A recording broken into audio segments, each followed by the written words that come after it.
How we feel about that Diddy scandal. Can't take rappers seriously now that I know they all think. Even all of the rappers that you know that never been to jail and never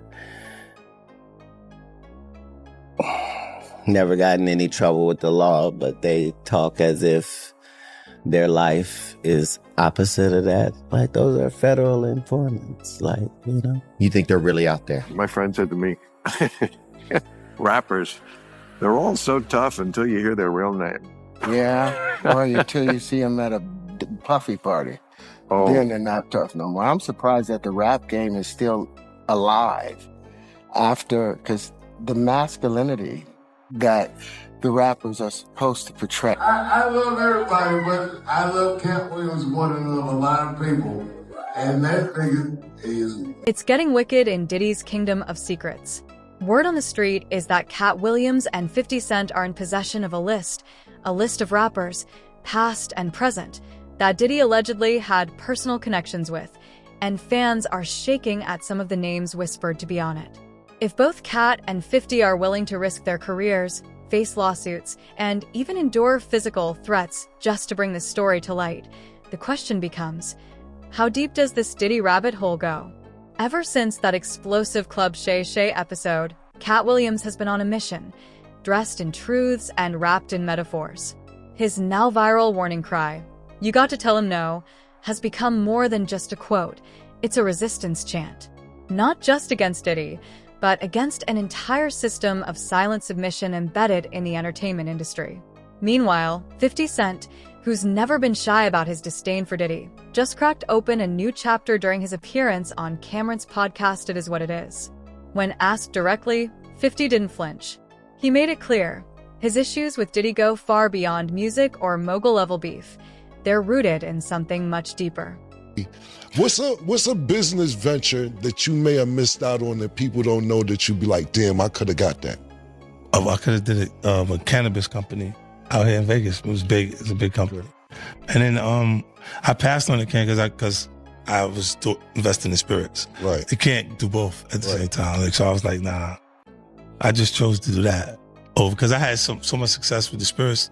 Right. Like, I was in F and Vodka was at like 43,000 cases. I took it to 216,000 cases in 16 months. And to the audience that doesn't know, what's that equivalent to a money wash? Oh, shit. 43,000 cases, 216,000 cases. What's that equivalent? It was like, before we parted ways, they gave me 20 million. Right. Right. But, and there was that company, and it was on the same model that Puff's deal was with Diageo. So like they made that deal to mirror that. Right. So this why I was like, no more puffy juice. And not because we had no specific beef can, but we had a competing product at that point. So if my corner is over here, your corner is over there, I got to make my corner feel cooler. Right. And he wasn't producing any new music or anything new that would make him cooler at that point. So it's like, I'll just stay active and keep putting it out there. You know what I mean? And they but look, those things, it worked. You know, it worked during the period that it's there, but they did get funny after I owned the companies. Right. So it's cool for the work for them. When you work for them. But when as soon as you start not working for them, it's a little different. And this is when, you know, like, don't think that the stuff that you see from Puffy is not, let's say this, these companies are like $3 billion a year, right? So they got lobbyists. Mm-hmm. The government they don't police the spirits business. The discus board does, but when they do something wrong, the discus board gives them a fine. What does the fine mean to us if we're getting $3 billion a year, Cap? Right. Just pay the fine, get them up out of here, and let's do it again if we have to. Mm-hmm. Right? If it's breaking the business go the right way, that's the way it works. So it's kind of interesting. I think that civil suit turned into a look. They looked at it like maybe it's a criminal situation. Right. A little early, and it could have been the same lobbyists and the same people that use their connections to make that happen for Puff. Is that kind of why you was going hard on him the last couple years? Is it because of the liquor situation? Because to be honest, since the situation he's in now, it's kind of like you fell back on him. Was this all over the liquor, or you just said, Well, most of that was motivation. That was competing, Right. For with brands, and he was ahead of me, Right. because he had been working on Ciroc and stuff Right. like that, and then integrating it into our culture with Coco Loso and different things with different different people Right. connected to it. So yeah, that's what that was. But when you look at, he would do a lot of foul shit behind the scenes. He would do some foul shit like hating on, like doing things with people I'd done business with that he'd done business with. He would say, I was like, he said that to you? Right. I was like, yeah, so all right. You know what I'm saying? Like, I don't know what they like till they see somebody with it. So they want the girls after you're done with it. Yeah. Leftovers. Yeah. You take your leftovers. A lot of niggas. You gotta fame. Cat Williams has been steadily dropping breadcrumbs, hinting that certain rappers exchanged things, whether dignity, loyalty, or silence, for access, power, or protection within Diddy's world. Though he carefully avoided naming names, fans quickly began connecting the dots, especially when it came to Meek Mill. For years, 50 Cent has publicly trolled Meek, throwing shade at his suspiciously close relationship with Diddy. From cryptic Instagram posts to outright jokes implying Meek had been compromised, 50 never let the topic rest. Clips of Meek and Diddy whispering, giggling, and clubbing together in private settings have started resurfacing, scenes some once dismissed as innocent brotherhood. But when Meek's name quietly appeared in a sealed lawsuit involving Diddy, complete with mentions of exclusive parties and unspoken arrangements, those old whispers turned into sirens. Suddenly, all the trolling didn't seem so far-fetched. It did not say Meek Mill name. Wait. Oh, hold up. Never mind. Wait, what the?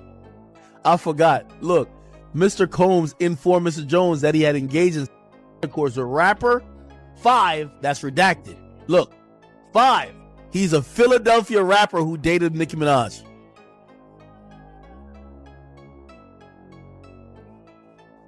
Yo, Meek, we were playing around with that Michael. If you've been tweeting about everything on planet Earth. If you don't get a Twitter rant saying you about to get Lil Rod killed, you about to shoot up his block, blow his mama's house up, this saying that you and Diddy were fornicating. What the f?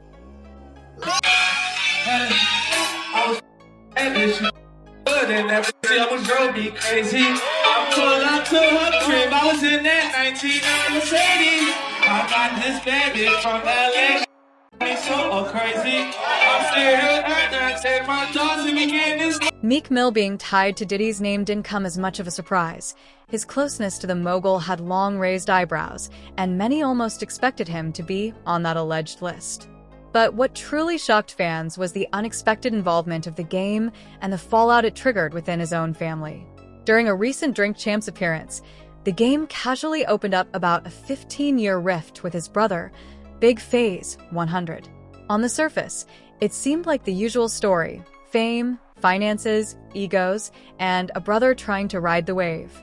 The game claimed his brother attempted to manipulate his rise and profit off his success.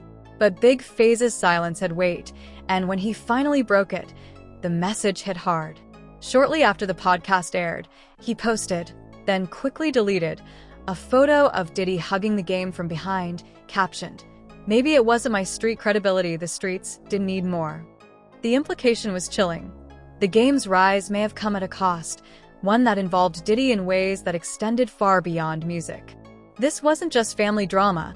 It was a public challenge to the game's masculinity, credibility, and the truth behind his industry ascent, and it came from his own blood. Then, just as the dust began to settle, a disturbing old clip resurfaced, one that many say you can't unsee. It showed the game and Diddy offering drinks to a visibly young Justin Bieber, and with the current storm of allegations and secrets swirling around Diddy, the timing of that video going viral again only deepened the unease.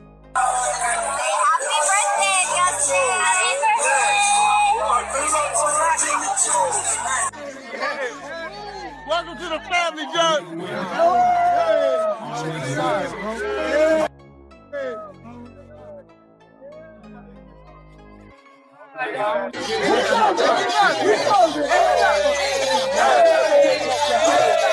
Don't get it twisted. This alleged list isn't limited to male rappers. According to Cat Williams, 50 Cent, and the ever-unfiltered Jaguar Wright, Mary J.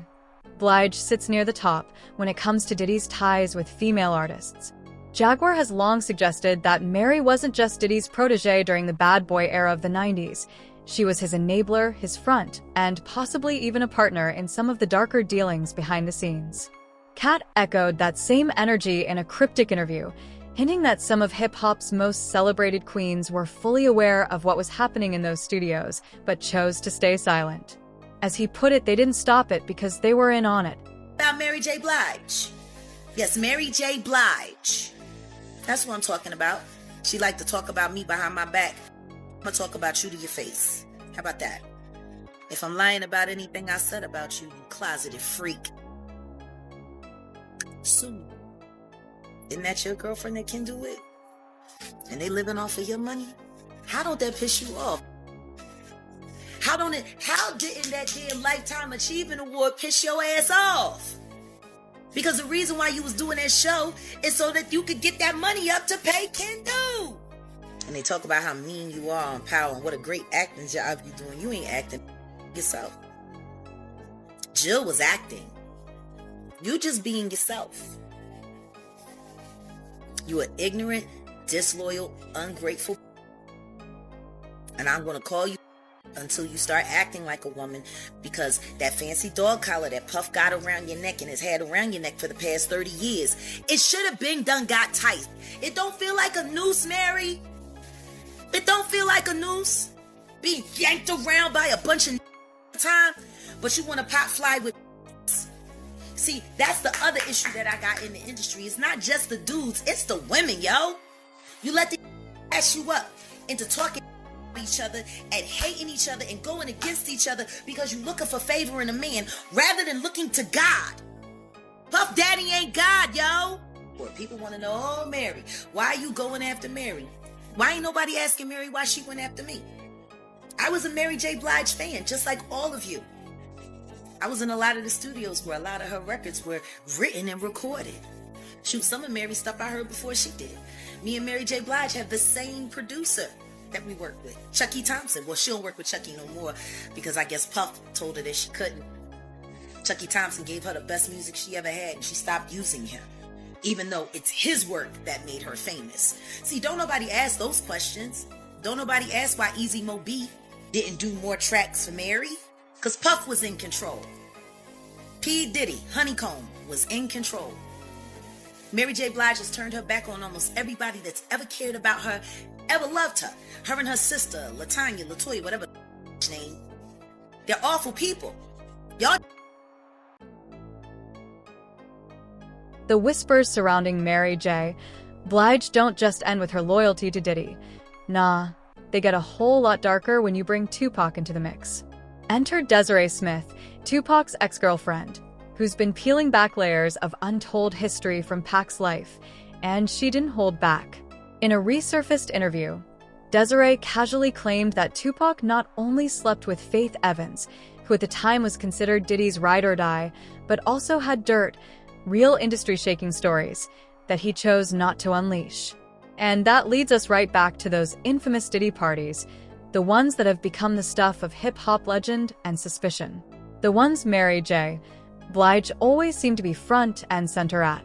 With Desiree's revelations and the growing noise around who was really in the room when the industry lost its soul, people are no longer looking at Mary as just the queen of hip-hop soul. They're starting to wonder what she knew when she knew it and how deep she was in. And Puff's baby mama and Pac was fucking her best friend. Who her best friend? Who was the best friend? Who still is her best friend? Oh, I don't know, Miss Desiree. I'm trying to get you to say it. I know, but Would she's this in. lady happen to be? Would she happen to be a singer who Absolutely. just been successful for the last 4 decades? Absolutely.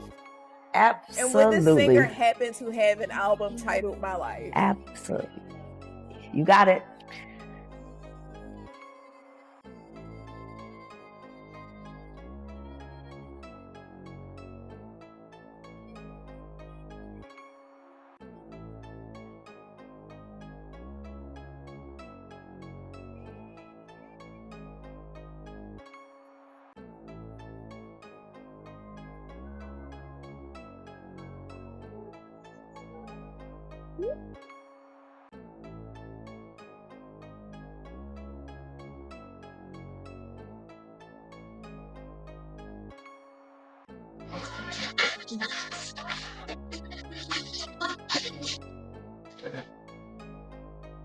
Mary J. Blige, she's been there since the very beginning. She was pushing, 26 when she was having intimate physical engagement with Danny Boy, who was 15, 16 years old. This Mary J. Blige, I'm 15, 16 years old, and she flying me in. And you know what it is when a girl back up on you and you young. Allegedly, one of those tapes that Courtney Burgess say that he never saw was with Diddy, a very 16-year-old, and a very 26-year-old Mary J. Blige. Mary J, Danny Boy. Danny Boy back then, he was about 16. They both was out. Dudes that she was messing around with that was in the industry, was they R&B singers or producers or? Producers and singers. Two guys with one girl, it's a little questionable to me. And it's a lot of people that can say that they've done it, but it's a lot of people that it's a Clips have been resurfacing, and fans are starting to take a second, harder look, especially when it comes to Mary J. Blige. What once looked like innocent fun at industry parties now hits a little different in today's context. The dancing, the laughter, the constant presence at Diddy's events. Some are wondering, was Mary just having fun, or was she playing a more active role in the scenes unfolding behind those velvet ropes? It's not that fans are trying to tarnish a legacy. They're just connecting dots that suddenly don't feel so random. Especially when paired with Jaguar Wright's claims and Cat Williams's cryptic remarks, it starts to feel like maybe Mary wasn't just a bystander. Maybe she was part of something deeper, something that's only now beginning to unravel in the public eye. What do you think? Was it all just harmless vibes, or was the queen of hip-hop soul dancing a little too close to the fire? Ricky Rose, you a hustler, man. Woo! I know you for a long time for helping me with Ciroc, to just like watching your whole get down. You a hustler, man. I just want to take my hat off to you, give you your flowers. That's right. Throw a car show festival. Man got horses, giraffes, rhinos. Go ahead, black man. Do your thing. Love, love, love. I support anything Ricky Rose do. Anything he do, man. This true, this true inspiration. Me being with my brothers, you know what I'm saying? Hey yo, we here. We the neighborhood association now. You better believe. You better believe it, mother. Yeah, the board. He's definitely on the list, no doubt about it, but if there's one named Cat Williams and 50 Cent absolutely standing behind with zero hesitation, it's Rick Ross, now Ross. And Diddy, their connection goes way, way back. We're talking years of business deals, club appearances, shirtless mansion parties, and very pew chat GPT said. He's definitely on the list, no doubt about it. But if there's one name Cat Williams and 50 Cent seem to be standing behind with zero hesitation, it's Rick Ross. Ross and Diddy go way, way back. Years of business deals, flashy club appearances, shirtless mansion parties, and some of the most public displays of brotherhood the industry has ever seen. But even during their peak bromance, fans couldn't help but raise an eyebrow. Why was Diddy always so hands-on with Ross? Why did their chemistry feel just a little too much? From late-night poolside vibes to extravagant gifts and intimate interviews, their connection always felt deeper than business. And with everything coming to light now, the whispers, the lawsuits, the sealed documents, their bond is getting re-examined under a different kind of lens. It's not just about who was in the room anymore. It's about what went down in those rooms and who walked away silent. Like displays of brotherhood, but fans have always raised an eyebrow like, why is Diddy always so hands-on with Rosie? And why does our chemistry feel just a little too much? I've never seen somebody recover from it. That was all the people that went to the puffy parties. That was all the people that did all those things thinking that there was never going to be a consequence for what they were doing. Got punked out and pimped out by some greater desire. You shouldn't have a greater desire than being a man. So I believe that's a big problem with a lot of the actors out there because they get fluid. And next thing you know, once you go fluid, it's gone. You don't have any foundation to pull yourself back from. So maintain your man card, no matter what. Man, I mean, you know, one of the things you're seeing, you went to a whole different place. Sorry. No, I get it. So you see some guys struggling with that. You see Bieber struggling with that. You see some of these guys struggling with that. They can't get it out of their head. They can't get it out of their head. The things that they did, no matter how they did it, whether they were drunk or high or whatever, you gave up your man card. You need therapy. And that's the thing that hurts them the most. And so they end up on drugs, end up every way to try and get rid of any principles there are. And that's what the business does. And the women that trade their bodies to go and get the role, they get to the point where they have their Oscar, they have their money, but they don't have their dream. They don't have the soul that they started with. So it's like achieving don't mean anything. If I get all the Nobel Prizes from doing all of this, but in the process I have to trade out all of my integrity to do it so that they can stay in place, what benefit is that if I lose my integrity? You got to go in as a principal. And what we were brought in here as men. We produce 1,500 sperm per heartbeat for a reason, because the aggression is necessary. You don't trade that in, no matter what.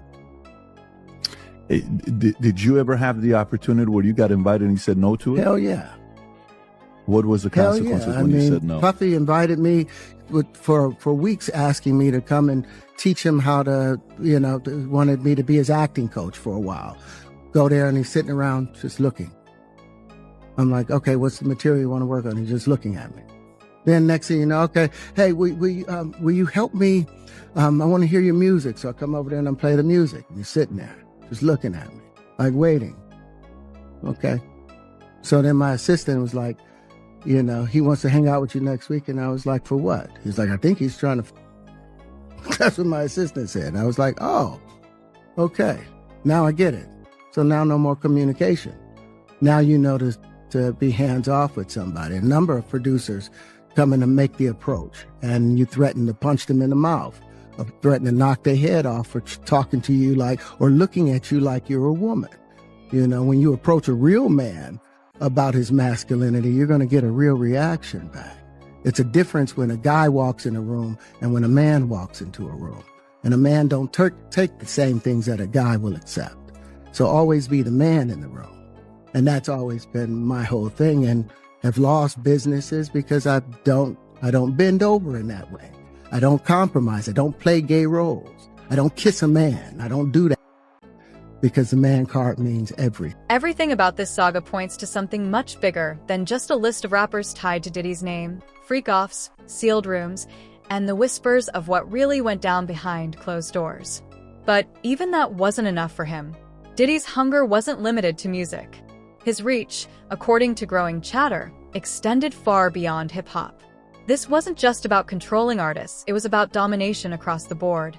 He wanted actors, comedians, and even politicians caught in his web, locking down influence and power at every level. One name that's come up loud and proud in this chaotic mess is Terrence Howard. Now, you'd think someone like Howard, a heavyweight actor with critically acclaimed roles and a solid reputation, would be hard to manipulate or pressure. But in interviews, Howard has made it clear.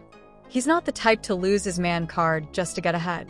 He's proud, even today, that he managed to sidestep whatever Diddy had in mind, resisting the pull of that world and refusing to compromise himself to join it.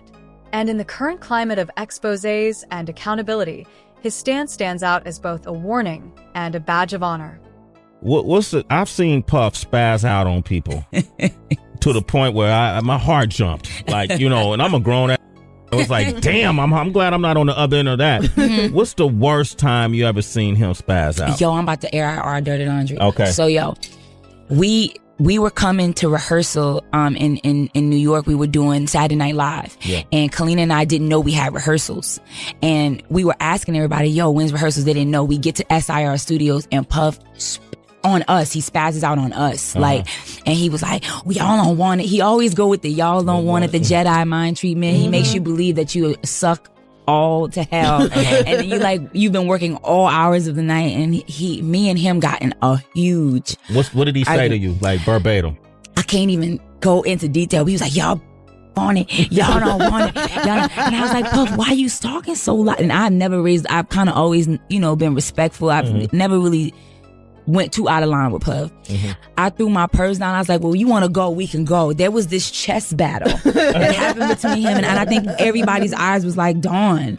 Like D-Rock was looking at me like, little bit, like, where you gonna go with that? And I think that was the first time Puff was like, yeah, I needed to maybe slow down on that moment. That was my first time both of us ever seeing a side that I don't think we've ever saw with neither one of us. Oh, that's Diddy, man. Yo, that was... People have lost careers. That was New Orleans meets New York that day. You don't want to find yourself in that dark, lonely place. That's he says it consistently. That's one of his famous quotes. Right. Wow. When it comes to Diddy, it's no secret that his behavior can flip in an instant, especially when things don't go his way.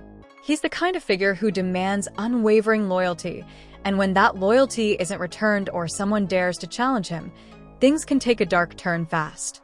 One of the boldest revelations pointing to this pattern comes from singer Dawn Richard, a former member of Donity Kane.